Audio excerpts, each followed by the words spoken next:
열왕기상 3장 16절 이하를 보게 되면 하나의 사건이 등장하는데, 그 사건이 뭐냐면 솔로몬에게 찾아온 두 여인을 판지라는 사건이 나옵니다. 그 사건은 이렇게 시작이 되죠. 창기 둘이 있는데 이 창기가 어느 날 아이를 낳고 3일 후에 다시 한 여인이 아이를 낳습니다. 그런데 아이를 낳은 다음에 잠을 같이 자고 난 다음에 이렇게 자기 아이를 젖먹이려고 하다 보니 이 아이가 죽어 있는 거예요. 그래서 가만히 보고 자세히 바라보니 이 아이가 내 아이가 아닌 거예요. 그런데 증명할 길이 없어요. 내 아이가 아니라는 것을. 지금처럼 DNA가 있으면 딱 나와버리지만 그때는 그런 시대가 아니기 때문에, 그래서 이 문제를 가지고 솔로몬 왕에게 간 것입니다. 왕이요, 내가 잠을 자고 보니 내 아이가 아닌데 저 여인이 자기가 이렇게 잠자다가 잘못해서 죽인 다음에 이 내 아이를 가져가고 죽은 아이를 나에게 갖다 놨습니다. 이 문제를 좀 판결해 주십시오 라고 왕에게 요청하자, 왕은 아주 명석한 이 두뇌와 이 판단력을 가지고 아이를 가져와라. 그 다음에 칼을 뽑아가지고 어떻게 합니까? 그 아이를 반을 잘라버리라고 그래요. 잘라가서 반은 이 아이에게 주고 반은 이 여인에게 주고 반은 저 여인에게 주어라, 이렇게 말을 해버리죠. 그랬더니만 이것을 듣는 순간 진짜 어머니가 뭐라 하느냐, 그러지 말라고, 차라리 아무쪼록 저 아이를 죽이지 말고 저 아이를 그냥 저 여인에게 주라고 이렇게 말을 해버려요. 이때 한 여인은 뭐냐면 아니라고, 싫다고, 무조건 갈라서 주어라 이렇게 말하니까 솔로몬 왕이 딱 멈춰버리고, 죽이지 말라고 하는 저 여인이 진짜 엄마다, 아이 주어라 이러면서 판결을 내려버려요. 이때 그 진짜 어머니의 마음을 뭐라고 표현하고 있냐, 성경은 그 마음이 불 붙는 것 같아서 이런 표현을 쓰고 있어요. 불 붙는 마음. 그러니까 내 아이가 비록 저 여인의 품에 있으나 내 아이가 안 돼도 좋지만 저 아이가 죽는다면 아무것도 아니니까 차라리 내가 포기할 테니까 저 아이를 죽이지 말아달라고 할 때 이 마음 뭐냐, 성경은 불붙는 마음이라는 거예요. 이 원문에서는 무슨 말이냐, 카마르라는 이 원문을 보면 이런 뜻이 있어요. 마음이 오그라지다. 그 아이가 죽을 때 완전히 가슴이 막 오그라지는 거, 심장이 터질 것 같은 느낌. 그리고 그 아이가 뭐냐, 또 갈망하다 이런 뜻이 있는데, 다른 여자의 품에 있으나 그 아이가 죽지 않을 것을 간절히 바라는 마음을 가지고 오그라지는 마음 때문에 그 아이를 살려달라고 하는 진짜 어머니의 마음을 표현하고 있습니다. 여러분, 이 마음은 하나님을 닮은 그 마음인 것을 믿으시기를 축원합니다. 아버지의 마음, 진짜 아버지의 마음, 진짜 어머니의 마음은 하나님을 닮은 마음이에요. 그런데 이 간절한 마음이 누구에게 있느냐, 바로 오늘 본문에 나오는 예수 그리스도 그분의 마음인 것도 보여주는데, 그분의 마음은 어떤 마음을 말씀하고 있냐면, 예수 그리스도가 우리 인생을 위해서 십자가를 지실 때 그 마음이 과감하게 목숨을 버릴 만한 자원하는 마음을 오늘 본문 속에서 보여주고 있습니다. 이 주제가 오늘 주제가 될 텐데, 여러분, 예수 그리스도는 나를 위해서, 여러분들을 위해 죽으실 때에 억지로 떠밀려지는 십자가가 아니라 스스로 선택한 온전한 헌신과 온전한 사랑을 통해 십자가를 지신 것을 믿으시기를 축원합니다. 이 하나님을 정말 찬양해야 되겠어요. 그런데 예수님이 자기 십자가를 지시는 것은 자기 일만이 아니었어요. 누구의 의를 이루어 나가느냐? 하나님 아버지, 성부 아버지의 뜻을 그대로 이루어 나가는 것입니다. 그리고 그 뜻을 이루어 나가는 지도표는 어디에 있느냐? 성경 말씀이었어요. 예언된 그 구약에 예언된 그 말씀 그대로 이루어지고 앞으로 될 일을 그대로 그분은 사시고 있었습니다. 그래서 성경을 응하게 만드는 일을 방해하는 일은 과감하게 주님은 중단시켰어요. 그것이 주님을 편하게 하고 주님을 보호한다는 명목이 딸지라도 하나님 아버지 뜻이 아니고 성경에 응하는 뜻이 아니라면 목숨을 버려가면서까지도 그분께서 성경을 지키려고 노력했다, 그 말이죠. 이게 주님께서 성경을 응하게 만드는 모습이었습니다. 그 단적인 예를 볼까요? 마태복음 26장 47절 이하를 보게 되면 예수님께서 산에서 열심히 기도하고 그리고 난 다음에 이제는 십자가를 지시기 위해서 준비하는 과정이 있었어요. 그때 가룟 유다가 사람들을 데리고 오는데 대제사장과 그 부하들이 있는 보호하는 사람들이 칼과 뭉치를 가지고 예수님께 왔어요. 그리고 이미 가룟 유다는 사람들과 계획이 짜 있죠. 내가 입 맞추는 저 사람이 예수니 저 사람을 끌고 가라, 이렇게 맞춰져 있었어요. 그때 입을 맞추고 랍비여 안녕하십니까 입을 맞춘 다음에 곧바로 그것이 그분이 예수인 것을 알고 사람들이 잡고 끌고 가는 순간 누가 칼을 뽑았어요? 베드로가 과감없이 칼을 뽑아서 그냥 내려쳐버렸어요. 어디를 쳤을까요? 귀를 골라서 각도를 맞춰서 쳤을까요? 아니요. 의도는 죽이려고 그냥 두개골을 쪼개려고 그냥 내려치는 순간 0.0000처럼 피하는 순간 어디 잘랐어요? 귀에 걸려버린 거예요. 이렇게 돼서 귀를 잘라버리니까 예수님 뭐라 하느냐? 베드로야 그러지 마. 칼로 하면 칼로 망하니까 하고 귀를 붙여주어요. 그리고 난 다음에 하나님의 의를 이루어 나가는데 예수님께서 뭐라 하시느냐? 마태복음 26장 53절 이하를 보게 되면 이렇게 말씀합니다. 읽어봅니다. 시작. 너는 내가 내 아버지께 구하여 지금 12군단 더 되는 천사를 보내시게 할 수 없는 줄 아느냐? 내가 만일 그렇게 하면 이런 일이 있으리라 한 성경이 어떻게 이루어지겠느냐 하시더라. 여러분 보세요. 예수님께서 구속사역을 이루어 나가실 때에 성경대로 이루어 나가요. 무슨 말이냐? 하나님 아버지가 선지자를 통하여 이미 예언한 그대로 그 길을 걸어가고 있어요. 여러분, 우리가 살아가는 삶에 있어서 힘들고 어려워도 주님이 가신 그 길 말씀 그대로 순종하며 하나님의 구원 사역을 이루어 나가는 자가 되시기를 축원합니다. 이게 예수님의 모습이었어요. 그 십자가를 지는 것이 고통스럽고 힘들지요. 예수님도 얼마나 피하고 싶겠어요, 그 길을.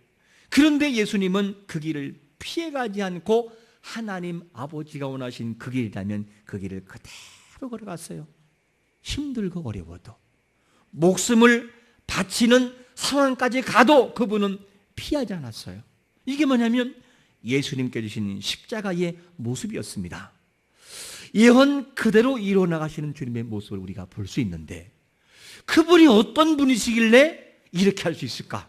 왜 그분이 이렇게 했을까? 그 증거가 오늘 본문 14, 15절에서 이렇게 증언하고 있습니다. 시작. 나는 선한 목자라. 나는 내 양을 알고 양도 나를 아는 것이 아버지께서 나를 아시고 내가 아버지를 아는 것 같으니 나는 이 양을 위하여 목숨을 버리노라. 할렐루야. 예수님이 선한 목자이기 때문에 그것을 그대로 이루어 나가셔요. 그러니까 예수님은 선한 목자이기 때문에 아픔과 고통이 자기에게 와도 그 길을 피해가잖아요. 그대로 짊어지십니다. 왜? 그분은 선한 목자이기 때문에. 여러분, 선한 목자와 싹군 목자의 차이가 뭔지 아십니까?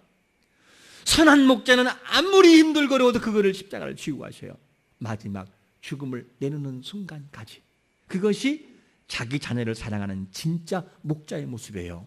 그런데 싹군 목자는 뭐냐면 이리가 오면 도망가요.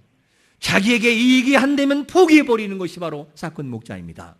그런데 여러분, 본문 속의 주님은요, 자기에게 오는 모든 것이 불리한 것도 알고 고통스러운 것도 알고 너무나 힘든 것도 알지만 주님은 십자가를 안 내려놓아요. 그대로 그걸 지시고요, 십자가를 지는 것까지 방해하는 요소가 있으면 그것까지도 스스로 막으셔요. 이게 뭐냐면 선한 목자의 모습인 것을 볼 수가 있습니다. 여러분, 선한 목자 되신 그분을 진심으로 찬양하기를 축원합니다. 그분이 우리의 주인이라는 거예요. 그렇기 때문에 내가 그분을 믿고 여기부터 나가면 마지막 순간 주님이 오시는 그날 약속 그대로 우리를 생명의 멸관으로 허락할 것을 믿으시기를 축원합니다. 주님의 약속, 선한 목자 그분의 약속이에요. 얼마나 우리가 행복한지 몰라요. 그러니까 세상의 이 모든 것을 아시는 주님께서는 십자가를 그대로 졌어요. 그러면 예수님은 우리에게 바라보실 때, 우리를 위해 십자가를 지를 때 조건부로 줬을까? 내가 이렇게 했으니 너는 이렇게 해라, 그렇게 할 줄만 알고 십자가를 지신 것일까? 그런 기대가 없는 건 아니겠으나, 그러나 주님은요, 우리의 성품 자체가 어떤 자는 버릴 줄도 알고, 어떤 자는 주님을 사이드에서 믿는 것도 알고, 주님은 정말 온 힘을 다해서 십자가를 지시지만 사람들은 주님 앞에 온전하게 지지 않을 것도 아시지만, 그런데 그 사람을 향해서 기대하시는 십자가의 사랑이었어요. 그래서 우리를 너무 잘 아시는 하나님이 기질도 알고 성품도 알고 어떤 사람인지도 처음부터 아셨어요. 그 우리를 어떻게 하시느냐? 시편 139편 16절에 보니까 이렇게 하신다는 거예요. 같이 읽어봅니다. 시작. 내 형질이 이루어지기 전에 주의 눈이 보셨으며 나를 위하여 정한 날이 하루도 되기 전에 주의 책에 다 기록이 되었나이다. 여러분, 하나님이 우리를 언제부터 하시느냐? 우리를 내 형질이 이루어지기 전. 이 형질이라는 원문을 보면 무슨 뜻이 있느냐? 본래는 그 씨, 태아를 말하는 거예요. 아이로 되기도 전에, 씨가 되기도 전부터 알았다는 거예요. 그러니까 예수님께서는 나 자신이 태어나는 사람으로서 존재하는 순간이 되기도 전부터 이미 내 기질을 아시고, 여러분 기질을 아시고, 여러분의 모든 마음을 알고 있더라는 거예요. 그리고 내 자신이 인생을 시작하기도 되기 전부터 나를 아시다는 거예요. 그러면 여러분 보세요. 하나님의 사랑은 꼭 조건부가 아니라는 거예요. 어떻게? 그냥 사랑하기 때문에, 너무 사랑하는 자를 위해서는 못 줄 게 없다는 거예요. 그러므로 우리를 향한 그 사랑은요, 사람이 담을 만한 사랑이 아니에요. 그 사랑은 하나님의 아가페적인 무조건적인 헌신의 마음으로 들어가기 전까지는 이해할 수가 없어요. 하나님의 사랑을 여러분 못 느끼잖아요. 어떤 분들은요, 주님 앞에 나오기는 나와요. 그런데 그 사랑에 정말 젖기까지는요, 여기서만 맴돌아요. 머리 위에만. 그래서 그 사랑이 남들은 느낀다진다고 말은 하게 하는데 안 느껴져요. 그런데 그런 사람이 성령을 체험하잖아요. 한 번 거듭남을 체험하면 가슴이 터지기 시작을 해요. 눈물이 흐르기 시작을 하고, 힘없는 주님의 고백이 나오기 시작을 하고. 여러분, 지금 안 돼도 실망하지 말고 그럴 때가 올 것을 기대하시기를 축원합니다. 그러면 울지 말라게도 울어줘요. 그냥 안 울려고 그렇게 참아도 이 가슴에서 눈물이 흐를 수밖에 없는 것이 뭐냐? 성령을 체험할 때 저는 기대합니다. 저도 그걸 경험해봤기 때문에 지금 사이드에서 노는 사람이랄지라도 반드시 그럴 때가 올 거예요. 왜냐? 주님은 그런 사람을 변화시키기 위해서 십자가상에 돌아가 죽었으니까. 저는 그걸 기대합니다. 여러분 스스로를 얼마나 알고 계십니까? 여러분들은 이 중에는 20대도 있고 30대, 50대, 80대, 이제는 90대를 향해 가는 분도 있습니다. 그런데 우리 자신을 바라볼 때 여러분 너무 잘 알잖아요. 우리가 우리를 바라볼 때 어떤 사람인지를 잘 알아요. 남들에게 들킬까 봐 무서운 마음도 있고, 남들이 나를 진짜 내 모습을 알까 봐 두려운 마음도 있잖아요. 우리에게는요. 그 마음을 숨기려고 일평생 조마조마하는 사람도 있어요. 그런데 우리는 느껴서 알고 경험해서 알아요. 우리 마음을. 자, 그러면 이런 마음이 있는데 이 마음만 고치면 좋을 텐데 저 고치면 좋을 텐다는 것도 있어요. 그런가 하면 배우자 간에 서로가 살아보니 어떻습니까? 처음에 기대할 때와 달라요? 같아요? 그런 것 같아요. 제 귀에는 목사님 아시면서 뭐 물으십니까? 살아보고 아시면서 물으십니까? 이렇게 묻는 것 같아요. 여러분, 여러분들의 배우자를 살아보니 어떻습니까? 처음에 결혼하기 전에 그렇게 소녀 같고 그렇게 천사 같고 그렇게 아름다워 보이던 그분이 갑자기 뿔로 나는 분도 있을 거예요. 어떤 분들은 와 저럴까 그런 사람도 있을 거예요. 그런데 우리가 부부간에 서로가 살면서도 그 상대에 대해서 알게 되고 실망스러울 때가 있어요. 그러니까 그런 말이 있잖아요. 나이가 지긋하신 분에게 조사하는데 이 중에 혹시 다시 죽어도 이 사람과 지금 남편과 결혼할 사람이 있으면 손 들으세요. 그러니까 나머지는 대체적으로 아이고 그 인간하고 못 살아요, 못 살아. 그리고 손을 다 내리고 근데 한 명이 손 드는 것이 뭐냐? 왜 할머니는 손 들었어요? 했더니만 그런 말 했잖아요. 아는 거. 내가 지금까지 내 스타일을 만들기 위해서 내가 얼마나 고생했는데 또 어떤 놈 만나가지고 내 스타일을 만드는 내가 얼마나 힘들어하고 또 사냐고. 나 그거 힘들어서 그냥 살겠다고 이렇게 말했다고 하잖아요. 그러니까 여러분 보세요. 우리가 우리를 보고 우리가 상대를 봐도 알아요. 그런데 주님이 우리를 선택하는 기준은 뭐냐면 조건부가 아니라는 거예요. 여러분, 우리를 무조건 사랑하시는 그 사랑이 우리 앞에 있으므로 우리가 구원의 안에 들어가는 사람 된 것을 믿으시기를 축원합니다. 그게 뭐냐? 선한 목자예요. 선한 목자는 조건을 따지잖아요. 선한 목자는요 자기의 이익을 따지잖아요. 선한 목자는 뭐냐면 자기에게 손해가 올 줄도 알면서도 그 십자가를 지는 것이 선한 목자예요. 그게 우리가 믿는 예수 그리스도 그분인 걸 믿으시기를 축원합니다. 그분을 찬양하기를 축원합니다. 이것이 우리가 믿는 바로 예수 그리스도 그분이죠. 그런데 이 선한 목자가 우리를 향한 사랑이 너무 짙은데 그 짙은 사랑을 이해하면 너무 감탄사가 나오는데 그 감탄사가 나올 만한 구절이 어디냐? 16절에 보니까 이렇게 우리에게 소개하고 있습니다. 읽어봅니다. 시작. 또 이 우리의 들지 아니한 다른 양들이 내게 있어 내가 인도하여야 할 터이니 그들도 내 음성을 듣고 한 무리가 되어 한 목자에게 있으리라.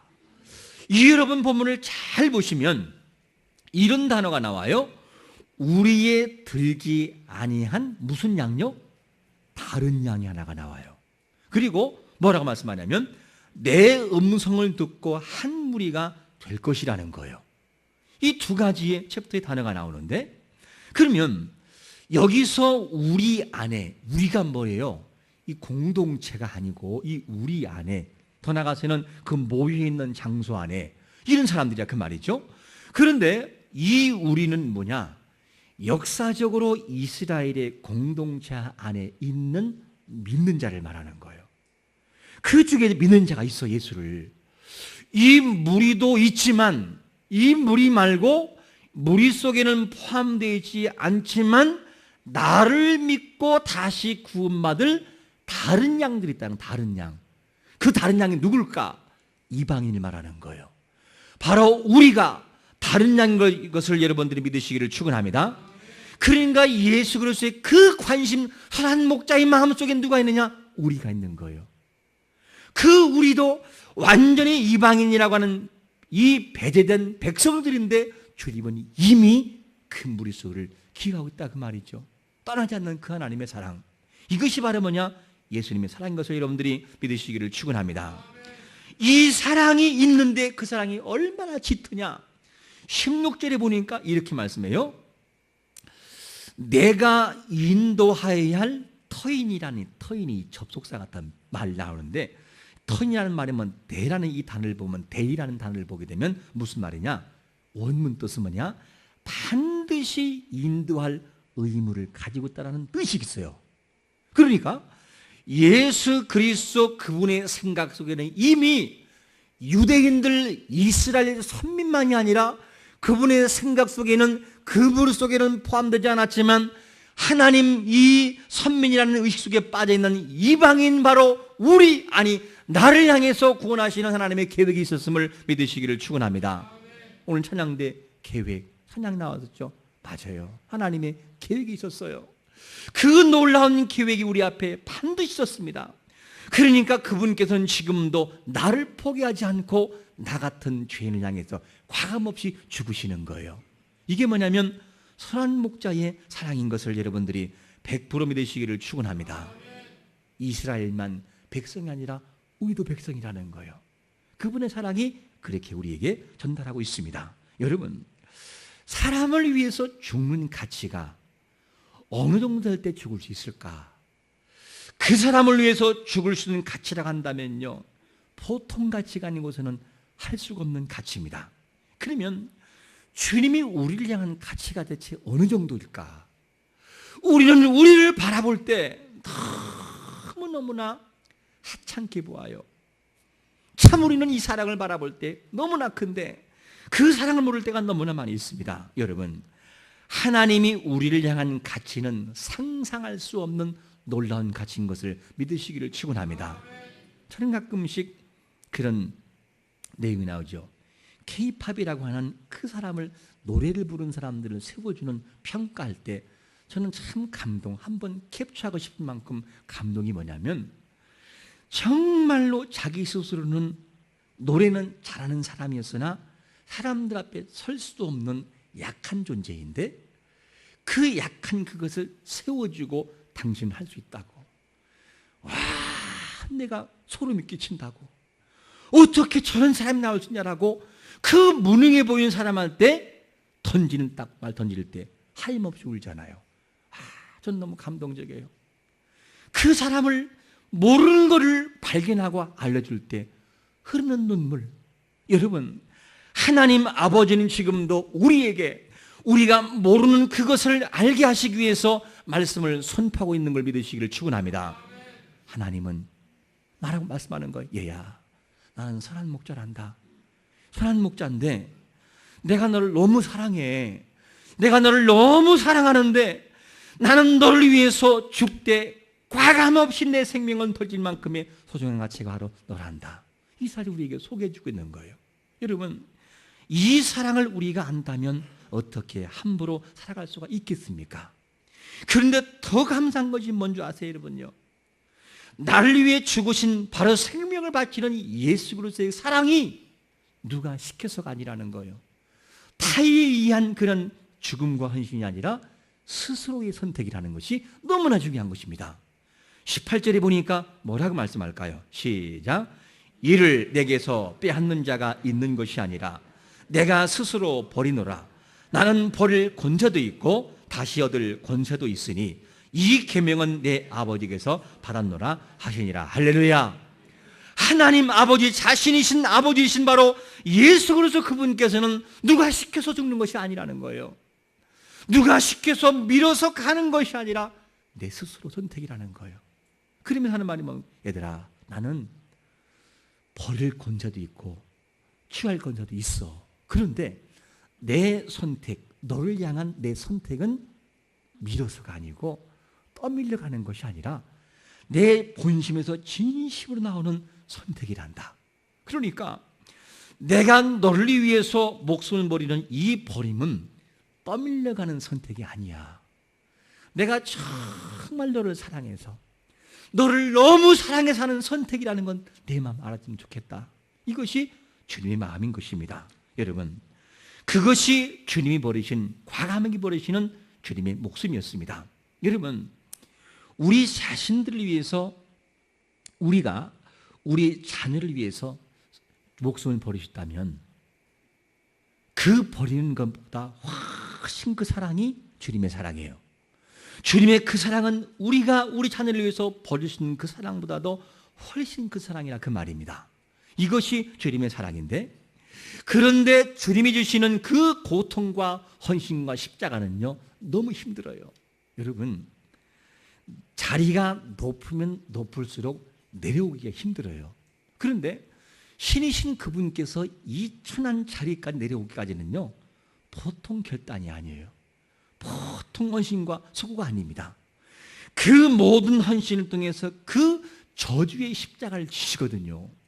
십자가는 그냥 십자가가 아니에요, 여러분요. 지금이야 우리 앞에 있는 주님이 지신 십자가가 됐기 때문에 평화의 상징이지만 그 당시에 이 죽음은, 죽음의 십자가는요, 어떤 것이냐? 저주의 저주. 가장 취약하고 가장 불명예스러운 십자가. 그 십자가를 주님께서는 과감하게 주었어요. 과감하게. 그 피해갈 수 있는 길이 있었지만 피해가지 않고 과감하게 주신 십자가, 자원하는 십자가. 이 십자가를 쳤어요. 그런데 이 십자가를 진 것을 바라보고 오늘 본문 속에 무리가 나오는데 두 부류의 반응이 나와요. 정말 스스로 지신 십자가를 설명하고 난 다음에 무리가 반응이 나오는데 20절에서의 많은 무리의 반응은 어떻게 나올까? 읽어봅니다. 시작. 그 중에 많은 사람이 말하되 그가 귀신 들려 미쳤거늘 어찌하여 그 말을 듣느냐 하며. 지금 주님이 우리를 위해서 주신 십자가, 그리고 그 백성을 위해 주실 십자가를 설명하니까 뭐라 하느냐? 말도 안 되는 소리 하지 말라. 말도 안 되는 소리. 그러면서 미쳤다는 거예요. 그러면서 십자가를 완전히 무산시켜버려요. 그분의 헌신과 소고를 완전히 무시해버려요. 온전하신 십자가, 그 십자가를. 그런가 하면 다른 부류는 뭐라고 말씀하냐면 21절 읽습니다. 시작. 어떤 사람은 말하되 이 말은 귀신 들린 자의 말이 아니라 귀신이 맹인의 눈을 뜨게 할 수 있느냐 하더라. 이 무슨 말이죠? 지금 이 한 사람의 고백이 뭐냐면 21절에서의 어떤 사람의 고백은 메시아를 고백하는 거예요. 왜냐? 이사야 35장 4절과 6절을 보면 메시아가 오는 시점이 되면 맹인이 눈을 뜨고 귀신 들린 자가 떠나가는 역사가 벌어지는데 이렇게 말씀하고 있는 증거가 나와요. 한번 이사야 35장 읽겠습니다. 시작. 겁내는 자들에게 이르기를 굳세어라 두려워하지 말라. 보라 너희 하나님이 오사 보복하시며 갚아주실 것이라. 하나님이 오사 너희를 구원하시리라 하라. 그때에 맹인이 눈을 밝힐 것이며 못 듣는 사람이 귀가 열릴 것이며 그때에 저는 자는 사슴같이 뜰 것이며 말 못한 자의 혀는 노래하리니 이런 광야에서 물이 솟겠고 사막에서 시내가 흐를 것임이라. 할렐루야. 그러니까 이 사람의 고백은 뭐냐면 무슨 소리 하십니까? 저분이 하는 말은 메시아요 메시아의 말이라고 하면서 그거를 그대로 받습니다.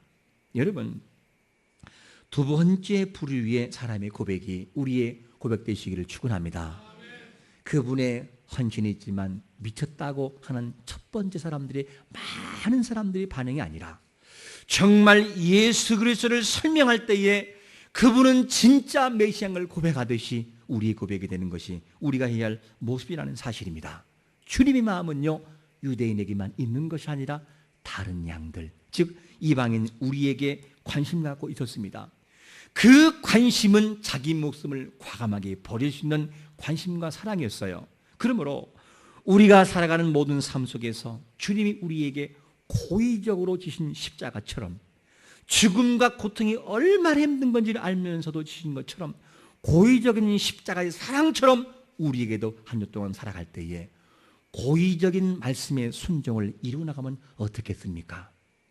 힘든 거 알고 십자가를 지면 고통인 건 알지만 주님은 고의적으로 이루었다고 한다면 우리에게도 직장과 가정과 삶 속에서 고의적으로 그 말씀을 순종해 보는 거예요. 어떤 역사가 벌어지는지 말입니다. 그러므로 우리를 위해 주신 십자가는 고의적이었고 무조건 헌신적인 하나님의 사랑이었음을 믿으시기를 축원합니다. 주님이 우리에게 이렇게 말씀하지 않겠습니까?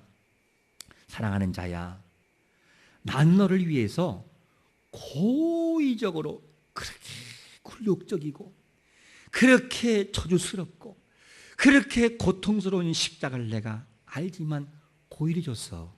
왠지 아니? 내가 너를 너무 사랑해서, 내가 너를 너무 견딜 수 없을 만큼 사랑하기 때문에 네가 죽는다면 내 심장이 오그라들기 때문에, 내가 너무 힘들기 때문에 차라리 내가 죽는 것이 훨씬 낫기 때문에 내가 너를 위해 죽었단다. 너 그거 알고 있니? 너도 한 주 동안 살아가면서 내가 고의로 너를 위해 죽은 십자가의 사랑처럼 너도 힘들지만 한번 고의로 십자가를 져볼 수 있겠느냐 묻고 있는 것입니다. 여러분, 한 주 동안 물론이요 일평생 살아가는 동안에 이 고의이신 십자가를 기억하면서 그 사랑이 우리 마음속에 흘러넘치게 만드는 실천의 삶이 항상 있으시기를 예수 그리스도의 이름으로 축원합니다.